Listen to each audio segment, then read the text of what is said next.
Hello again, friends. I'm so glad you could make it back this week to join me on our Advent adventure. Before we get started, can I share something though? I'm feeling a little bit anxious. Some of you may know exactly what I'm talking about.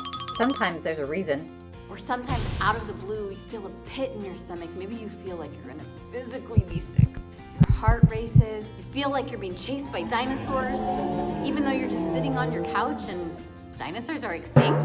If you have no idea what I'm talking about, then whew, this is not the video for you. You can leave now. I'll wait. Just kidding. Everyone is welcome in my fort. Maybe even if you never get anxious, there's someone in your life that you care about who does get anxious. It would be a great act of love to stick around and find out what it's like to walk in their shoes. Side note, that's called empathy, and Jesus had lots of it. So what does my worry hiding here in my fort have anything to do with our Advent adventure? Well, I don't know if it's just the way my brain is wired, the way God made me, or if it's because I've been through some scary things in my life, or both. But some days like today, I wake up and I don't feel like going on an Advent adventure. I think I'll just stay wrapped up here in my fort today. Is that okay with you? If you're a sensitive person like me, some days the world just feels like too much, too bright, too noisy, too many people and feelings and sadness and suffering and darkness. I think especially when you're a kid and you're not in control of anything, the world can feel kind of wild, can it? Can I tell you about someone named John the Baptizer who lived in the literal wilderness? John prepares the way. The very beginning of the good news about Jesus the Messiah, the Son of God, as written by Isaiah the prophet was, I will send my messenger ahead of you who will prepare your way, a voice of one calling in the wilderness. Prepare the way for the Lord, make straight paths for him. And so John the Baptist appeared in the wilderness, preaching, asking people to change their lives so that their sins could be forgiven. The whole countryside and all the people of Jerusalem went out to him in the wilderness. Confessing their sins, they were baptized by him in the Jordan River into a new way of living. John himself lived simply, wearing clothing made of camel's hair with a leather belt around his waist, and he ate locusts and wild honey. And this was his message: after me comes the one more powerful than I, the straps of whose sandals I am not worthy to stoop down and untie. I wonder how John felt going into the wilderness, sharing a message that people probably didn't even want to hear, going on and on about this new person and wondering if anyone would even believe him. Clearing paths, smoothing roads, in uncharted territory. Do you think he felt worried? Do you think he wanted to leave the comfort of his fort? Well, he did. He went, and he called out in the wilderness. He called out knowing that after him, someone even more powerful would come. And in the meantime, he snacked on those locusts and honey.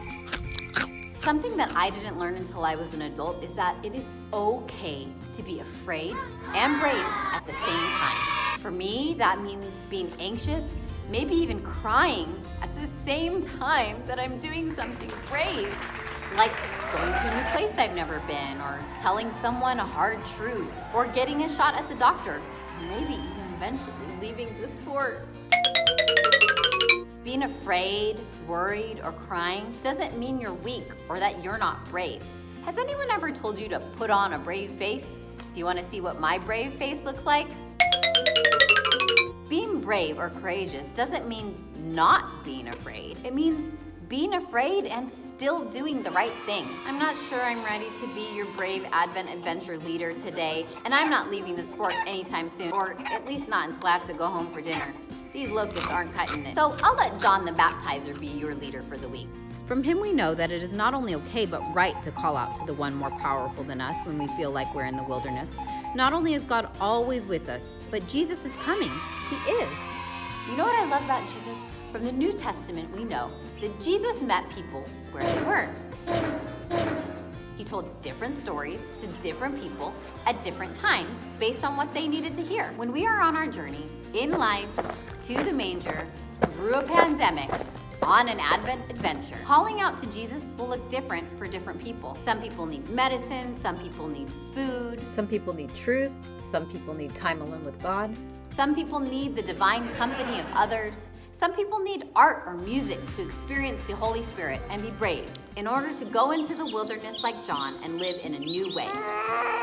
All we need to do is to call out and trust that the one more powerful than us, Jesus, will come. So, while we wait for him to come, while we prepare, here's what we're going to do this week to equip ourselves for this Advent adventure and remind us of the journey ahead. First, remember it's okay to feel afraid and uncomfortable in life and in the wilderness. Go on another Advent adventure, even if it's just looking out your window. And this week, look for bugs. You probably won't find locusts, but maybe you'll find bees, flies, spiders, spider webs. Look for signs of other animals and how they live and make their home in the wild. Leave animal evidence where you found it, but take a photo, draw a picture, or make an insect out of any supplies you have. Second, remember it's okay and important to call out when we need to be brave. Use some paper, a cup, tape to make a megaphone. Use it to announce the coming of Jesus. Put your objects in a special place with the ones you gathered last week, or use the Advent Adventure materials from the link below to cut out a megaphone and locust and add it to your Advent Adventure wreath. And pray for me that I can use this megaphone to call out, Jesus will come meet me where I am and I can leave this fort soon because I think I'm running out of locusts. And so I can see you next week for the third leg of our Advent adventure. You do it. Doo-doo-doo. All right, say bye. Bye. Can't see you, sis.